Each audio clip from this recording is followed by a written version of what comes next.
Diputado, muchas gracias por la oportunidad de platicar con usted. Por el contrario, Edgar, muy amable en invitarme y estamos aquí a la orden para platicar. Segundo año, ya prácticamente el 66% de la legislatura corrió. ¿Con buen éxito o mal éxito? Yo me siento satisfecho, aunque ciertamente me parece que nos faltan muchas cosas.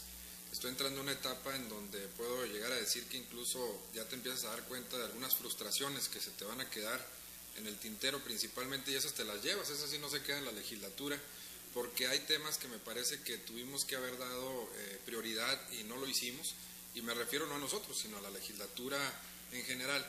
Pero creo que el grupo parlamentario ha presentado en su análisis normal que hemos llevado, en este informe lo veremos, ya tenemos un 87% de nuestra agenda legislativa que comprometimos en un inicio presentada, y este año que queda, lo que vamos a hacer es empezar a trabajar para que se puedan aprobar. Ya llevamos aprobaciones en una ley de responsabilidad patrimonial, el tema constitucional que se manejó desde el punto de vista del tope de salarios, que no era esto nada más de que nadie ganara más que el gobernador, sino dejar criterios muy establecidos en la Constitución, y que a partir de ahí yo creo que van a cambiar algunos aspectos en el futuro. Estos ya están aprobadas, vamos por la ley de mejora regulatoria, y para mí sería muy importante, y creo que con eso yo me podría poner en la satisfacción personal, si lográramos una ley de participación ciudadana que hemos estado buscando desde hace muchísimos años y que hasta este momento no la tenemos. Platicábamos con otro legislador del Partido Revolucionario Institucional y decía que ustedes se habían opuesto terminantemente en la parte de la reforma electoral, de la reforma política en el Estado, a que se eliminaran los diputados de prelación, porque después nomás tendrían 2 en la siguiente legislatura, ¿es cierto? No, mire, esa propuesta fue hecha por el PRI, de eliminar una cuestión que ya venía como algo ganado durante muchos años, en que Chihuahua siempre ha sido históricamente punta de lanza en este tipo de acontecimientos. Al contrario, creo que ahí el PANAL, el PRD, el Verde, los demás partidos políticos, pudimos hacer un bloque en donde pudimos detener o contener esto. Pero más allá de esto, yo creo que ojalá y que el diputado del PRI, que me parece que a lo mejor y no la terminó de leer completa, ¿verdad?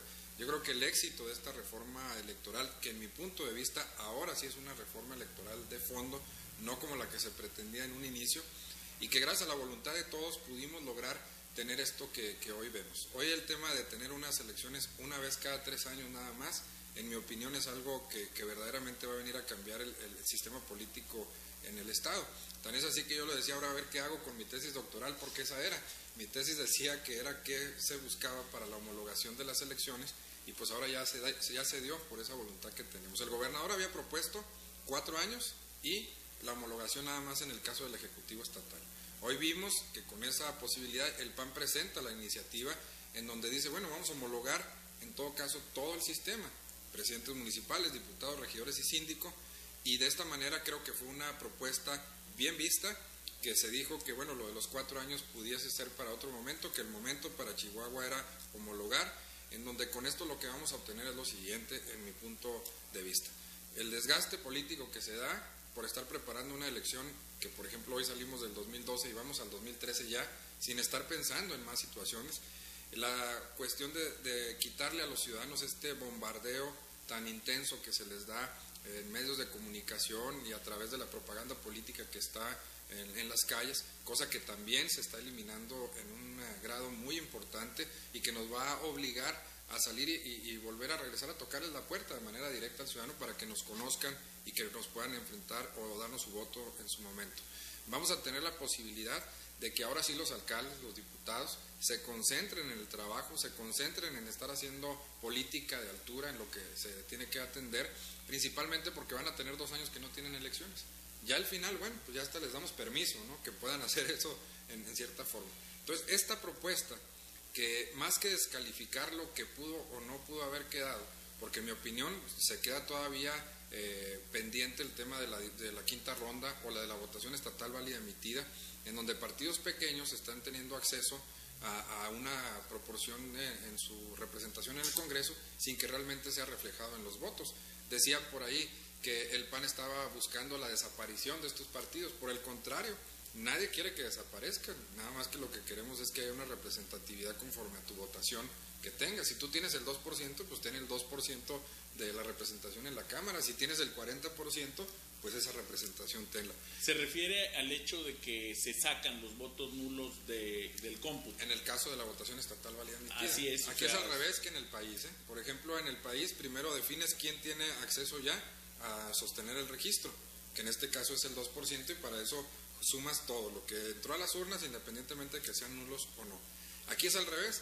Aquí primero quitas los nulos y los votos para candidatos no registrados, y ahora sí tienes el acceso a un diputado. Entonces me parece a mí que esto es lo que no se debería de hacer. No es porque quiera uno eliminarlos, al contrario, ojalá y que fomentemos. Me gustaría ver un PT que en vez de sacar el 2% saque el 5 o 6%. Eso indicaría que está penetrando de manera directa con los ciudadanos. El PRD también, que pudiera tener en su momento, o el PANAL, que pudiera tener su 4% que realmente tiene, más los votos que le regala el PRI en convenios que se generan de esta forma, y que por eso tienen ahorita 4 diputados, ¿no? Pero lo que buscamos es, yo siempre trato de ver las cosas, de verlo mejor en el sentido positivo de la propuesta, más allá que lo negativo. Eso se quedó, pero me parece que no importa ahorita, porque Chihuahua gana un sistema electoral. Creo que esta reforma, en la opinión de un servidor, sí es una reforma política. Una reforma política, yo he señalado en muchas ocasiones que nunca se pudiera consultar con los ciudadanos, porque eso es para la clase política, para eso, para poderle dar las reglas del juego. Hoy quiero decir que me tengo que tragar mis palabras y decir que esta reforma política sí incide directamente en los ciudadanos. ¿Y en qué? Como les decía, en un tema en donde ya no va a estar con las elecciones. Se quita la propaganda política del transporte público, propuesta hecha por el PAN también, que primero era quitar los pendones y todo lo demás que hay de publicidad, en este caso en los postes y en las pegatinas que hacía el PT, por ejemplo, ¿no? Estas, que todavía están. Todavía, y ahí seguirán, yo creo, por algún tiempo.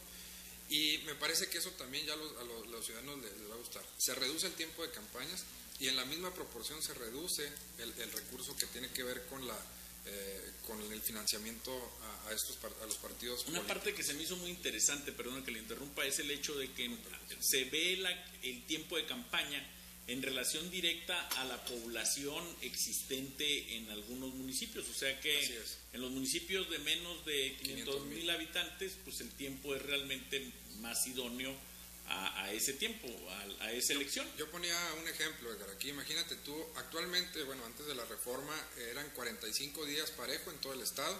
Imagínate una campaña que tuviera 45 días más los 30 de la precampaña en un municipio como Huejotitán, que es pequeño en población, y que pues yo creo que podrían darle la vuelta al municipio alrededor de 400 veces, porque el tiempo pues tendrían que haberlo ocupado. Hoy hay una concordancia. Me parece a mí que en el tema de los municipios que tienen menor población, menos de 500,000, los 28 días o 4 semanas, como se manejó, van a ser suficientes, más los 15 días de las precampañas que ahora está quedando de esta forma. En el caso de los grandes, como Chihuahua y Juárez, o los que tengan mayor de 500,000 habitantes, se quedan 35 días. Aquí había una discusión que me pudiera hacer, en mi opinión, que sí creo que le falta un poquito más de tiempo nada más, porque sí es más grande el poder recorrer la propia ciudad. Sin embargo, pues en un consenso tú tienes que hacer una estira y afloja. El PRI proponía 30 días de los 45, bueno, quedó en 35, creo que aunque no es totalmente para mí lo correcto, creo que tampoco no te daña. En esta forma, en esa misma proporción, se reduce el impacto económico de los partidos, en el sentido de que pues cómo nos íbamos a quedar con el financiamiento si estaba reduciendo las campañas. El asunto, le digo, los camiones para mí es muy importante, porque ahí había una desigualdad enorme en cuanto al número de ¿cómo le podemos llamar?, de los plotters que les ponen en los camiones, y que pues normalmente iban hacia uno u otro partido, pero eso al final de cuentas no era una equidad. Entonces me parece algo importante. El sistema Braille. ¿Y ahí cómo quedaron? No va a haber. No pueden tener, la prohibición está en que en tiempos de campaña no podrán tener ningún partido político propaganda en el transporte público concesionado. Bueno. ¿Y en las paradas de los camiones? Bueno, pues ahí a lo mejor ahí tendríamos que ver, pero no es en equipamiento, no es en equipamiento urbano, eso forma parte del equipamiento, pero también lo tienen como negocio, hasta donde yo entiendo, en algunas partes que tienen eso. Ahí sí no, y está planeado en el nuevo en el Vivebus tiene partes. Pero donde... bueno, mira, hay que decir que en este camión que vive no van a necesitar mucho ponerle publicidad, porque con el logo del Chihuahua Vive por todos lados, pues la verdad es que aparte, también nos deja un poquito ahí. No creo que quisieran que lo taparan, ¿no? No, hay que siga viviendo en el camión que vive. y decirte por último, en otra de las partes importantes, hablar sobre una propuesta que hace Inés Martínez, diputada compañera de nuestra fracción, en el sentido de incluir en los paquetes electorales una plantilla braille, para que aquellas personas que tienen problemas de visión o que tengan algún tipo de incapacidad en ese sentido, puedan realmente ejercer su derecho al voto de manera directa. Porque ahorita efectivamente alguien puede, cuando una persona es invidente, llega acompañada de otra persona y pues no sabemos ahí si le mueve la mano o alguien que le dice que aquí está el PAN, ¿verdad? Para que voten por el PAN o que voten por el PRI. Entonces me parece que esto da un poquito más de transparencia, es algo importante y que incluso sería muy viable poderlo elevar a nivel nacional, porque esta propuesta ahorita aquí en el estado pues me parece que es algo que va a cambiar el Bolsonaro en ese sentido. El tema del 50-50 en la Constitución, de la equidad y género, que ahí sí me parece que nos falta mucho adecuar, pero sin embargo pues es una lucha que han tenido algunas agrupaciones de mujeres y que en su momento tendríamos que estar atendiendo en reforma. Yo la verdad es que yo quisiera que los legisladores y las autoridades de mi país y de mi estado fueran electas por su capacidad, no por el hecho de si son mujeres o son hombres. Uh-huh. Y la verdad es que a veces siento como que esa situación, de alguna manera, sin menospreciar ni a los hombres ni a las mujeres, pero por el hecho del género como que no me satisface del todo. Bueno, aquí sí tendríamos que... Yo lo puedo decir porque yo no soy político, sí, no voy a estar en las urnas. No, mira, yo sí creo que ahí hay diferentes opiniones en este sentido.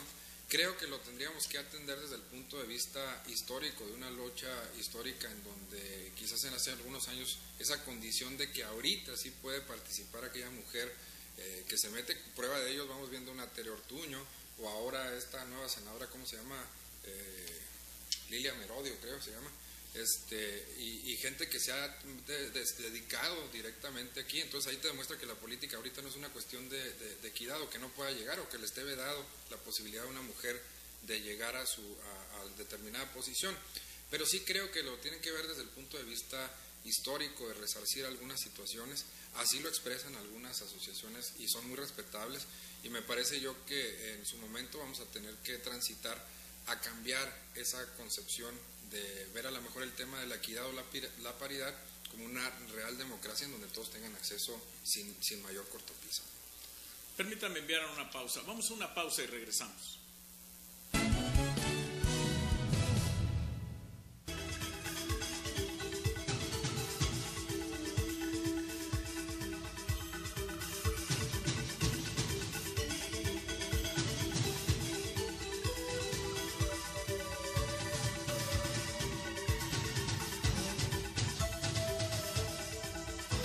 El alcance de una persona es limitado. Si trabajamos individualmente, aunque el objetivo sea extraordinario, nuestros logros serán limitados. En Rotary creemos que trabajando unidos podemos lograr que las comunidades y el mundo sean lugares mejores. Infórmese en Rotary.org. Rotary, la humanidad en marcha.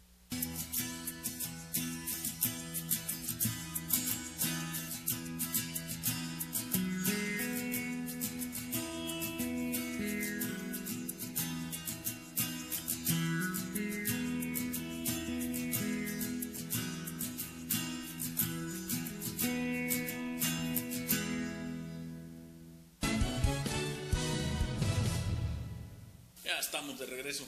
Diputado, pues ya pasó el segundo informe, ya estamos ahora sí transitando sobre el tercer año de la legislatura, de la presidencia municipal y del gobierno del estado. Pero en este informe hay dos cosas que resaltan. Uno, su comentario sobre el desempleo, y el otro es en que los partidos como que no tienen muy clara la deuda, hablan... El PRD hablaba de una cantidad, usted hablaba de otra, los priistas hablan de otra, y al final de cuentas los ciudadanos como que ya no sabemos ni cuánto debemos. Bueno, mira, efectivamente el informe, ahorita el Partido Acción Nacional va a cumplir con su obligación de estar integrado en la glosa, que es en donde verdaderamente se puede determinar qué es lo que es verídico, qué faltó, dónde se quedaron, si se cumplieron las metas o no. Una vez que estemos en eso podremos hablar sobre algunos aspectos. En el tema de la deuda está muy claro, metámonos a la Secretaría de Hacienda y Crédito Público y ahí viene la deuda que está registrada por todos los estados. Ahí van a encontrar que son alrededor de 16 mil millones de pesos, menos unos cuantos que no vienen registrados, que son los que son de manera inmediata, son empréstitos que el gobierno los utiliza para poderse financiar. ¿Cuánto es la realidad? Nosotros traemos una suma porque lo hemos preguntado al gobierno del estado y me queda muy claro que ni ellos saben cuánto deben. Digo, deben de saberlo, pero no nos avisan. Según la sumatoria que nosotros traemos son alrededor de 19 mil millones de pesos, porque simplemente con lo de Reyes Baeza le deja 13 mil millones de pesos a este gobierno, y en lo que va del gobierno del gobernador Duarte ya lleva 5.700 millones de pesos. Entonces yo creo que aquí te va marcando muy claro hacia dónde va el Estado. Que obviamente las deudas que el gobernador ha estado adquiriendo son de una manera diferente a las que tenía Reyes Baeza, es cierto, pero yo les decía, hay que tener cuidado porque no a todas las ofertas podemos ir. ¿Por qué? Porque esto es como en nuestra economía familiar. Vamos a un súper, encontramos que una televisión está a 12 meses sin intereses y que me va a costar 200 pesos cada mes el estar pagando esa televisión. Y como dice, pues no me carga tanto, pero a lo mejor voy por la sala que está en la misma circunstancia, el comedor y meto algunas otras cuestiones. Resulta que a la sumatoria de todos esos abonos o este tipo de cosas que tenemos que hacer, pues resulta que nuestra oferta ya no fue tan buena, porque ya no se nos sale de nuestro presupuesto natural. Esa es la alerta que nosotros estamos dando a gobierno del estado. La respuesta que da el gobernador de decir que se trata de lucrar políticamente sobre esta, pues yo creo que ahí sí se está sintiendo que cualquier voz que le es discordante, en vez de escucharla, me parece que se pierde en una situación de no aceptar que hay una problemática. Él mencionaba que gran parte de la deuda estatal, de los 13 mil millones de pesos, que fue de lo que habló, es la mitad de esa, está con el tema de la concesión a las casetas y que solas se pagan. Sí, nada más que cuando se concesionó en aquellos años las casetas, se suponía que iban a durar determinado tiempo y ahorita cada año vemos que se están renovando. Entonces, esa es la verdad que a veces falta y que necesitamos nosotros encontrarle... O sea, las casetas se han quedado como el impuesto olímpico, por lo que entiendo. Algo así. Debieron de desaparecer en algún momento. En su momento debieron de desaparecer.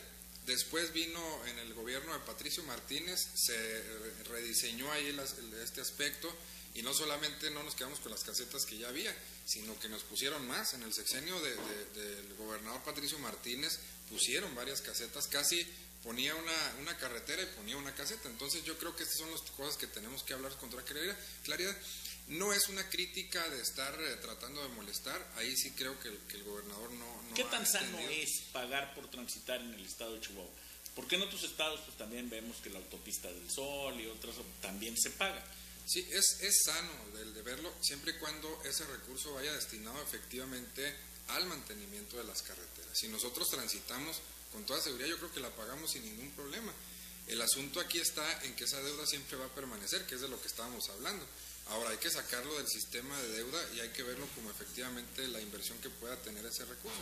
Ahora, yo no me queda con claridad si el 100% de los recursos que se obtienen de las casetas, que es alto el grado de recursos que se adquieren, no me queda con toda claridad si se invierten directamente todo al mantenimiento de las casetas. Yo debo decir, las carreteras ahorita están en buen estado, hay que decirlo. No, y cuando uno circula fuera del estado de Chihuahua, los recientes. Claro que sí, en algunos tramos, hay otras que están muy bien, ¿verdad? Sobre todo las federales, en algunos casos a nivel nacional. Pero yo sí creo que no es la crítica, pues, hacia dónde se va, sino la alerta que tenemos que tener de estamos bien. De hecho, los gobiernos tienen que trabajar con cierto déficit, con cierto grado de deuda. Es sano hacerlo de esta forma, pero me parece delicado que esa sea la visión o la vocación que se pretenda para los próximos años.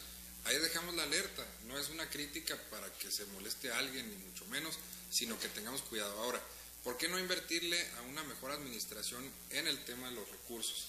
Hoy vemos que hay mucho gasto, que hay muchas obras que se están generando, que bueno, bienvenidas las obras, pero yo siempre he dicho que van a ser mejores las últimas piedras que las primeras piedras, y esto es lo que tenemos que generar. Hay una dispersión en el gasto, que si pudiéramos centrarnos en poder definir o dar prioridad a obras, pudiéramos avanzar de una manera mucho más pronta. Entonces yo creo que de esta forma pudiéramos, con todo derecho a decirlo, que el Estado pudiera caminar mucho más rápido.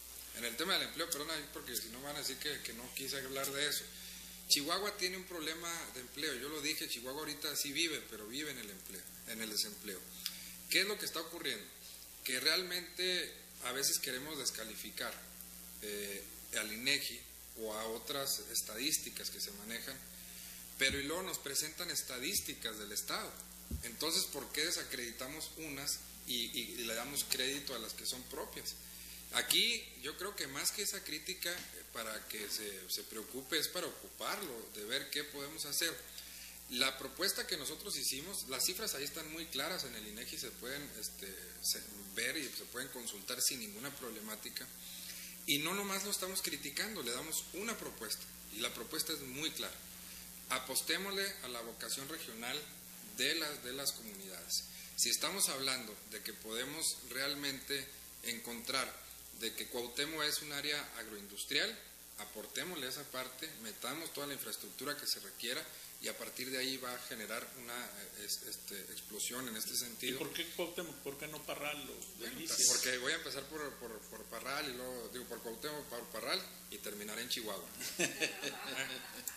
Vamos viendo en esto, pero yo creo que esa es la vocación regional, esta es la vocación regional que debemos darle, esa es la propuesta que generamos. Hay una propuesta que hizo el PAN en el 2008 de una ley de fomento al empleo y que ahorita es increíble que el Congreso le esté dejando a deber un instrumento legal que pudiera ayudar a generar empleos de manera rápida y directa. Entonces, sí nos quejamos del desempleo, pero aquí le estamos dando al gobernador y a todos los demás armas legales para que pudieran hacerlo. Hay una ley también que prevé el tema del desempleo, que el Estado tiene que garantizar que pueda tener acceso al ámbito laboral cualquier ciudadano y que cuando esté en una situación de desempleo no sea de que se le esté dando un recurso, sino que se le dé capacitación para que inmediatamente pueda encontrar un empleo. Entonces, que estas críticas se entiendan, porque también ahora en la capital del rodeo en la que vivimos, por eso yo que iba a terminar en Chihuahua, con el tema de estas obras que se están dando,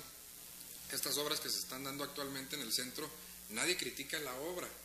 Lo que criticamos es que no encontremos el rodeo que estamos haciendo por todas las calles, nomás llegamos al centro de la ciudad. Yo soy abogado, algún defecto tenía que tener, ni modo, pero siento que en mi lógica personal de sentido común, si le invertimos todas estas obras que están por todos lados, nos vamos por toda la universidad primero, la terminamos con todas las cuadrillas que están y luego pasamos al Paseo Bolívar y luego vamos a la Independencia, avanzamos mucho más rápido. Yo no sé por qué no tenemos en este momento lo que son las cuadrillas nocturnas o cómo le podemos llamar para que trabajen en la noche o los fines de semana. Yo creo que el tema y la crítica es la planeación, se lo dijimos ahí, nadie critica las obras, que se hagan todas, las necesita Chihuahua, pero entonces busquemos. Carlos Castillo Peraza decía que el mejor gobierno va a ser aquel que no le haga perder tiempo a los ciudadanos, y en estos gobiernos, tanto el municipal como en el estatal, sí nos hacen perder tiempo. Entonces, vayamos a una mejor planeación. ¿Quién lo puede hacer? Pues los que se encargan de las obras. Exijamos a los propios gentes que tienen las licitaciones ganadas que cumplan claramente con los tiempos que se han programado, y de esta forma creo que los ciudadanos le podemos realmente apostar a que las cosas van para bien. Oye, ya nada más nos quedan un par de minutos. Yo lo que quisiera tocar es un punto. Decía el gobierno del estado, cuando lo comparábamos nosotros los medios con Coahuila, que mientras que Coahuila está endeudado en una cantidad de 2 dígitos dentro de su Producto Interno Bruto, Chihuahua se endeuda en menos del 4% del Producto Interno Bruto. ¿Esto qué tan cierto o qué tan bueno es? Sí pudiera ser, mira, debe haber un presupuesto con un déficit siempre, se debe manejar y puede llegar, mientras que no llegue a los 2 dígitos estos que se manejan. Nada más yo le digo al gobernador, hay que tener cuidado porque Coahuila en algún momento, sin lugar a dudas, tenía también el 4%, pero llegó a los grados de endeudamiento que se tiene. Entonces, insistimos, el tema es la alerta. A lo mejor no está tan grave ahorita, vayamos a eso, pero no queremos convertirnos en Coahuila y que estamos no solamente vecinos, sino que también con la problemática de endeudamiento que pueden tener en ese sentido. Muchas gracias, diputado, por haber compartido este espacio con nosotros. Por el contrario, muchas gracias. Yo me despido. Recuerde que usted tiene una cita mañana con nosotros, Chihuahua Digital TV. Que descanse.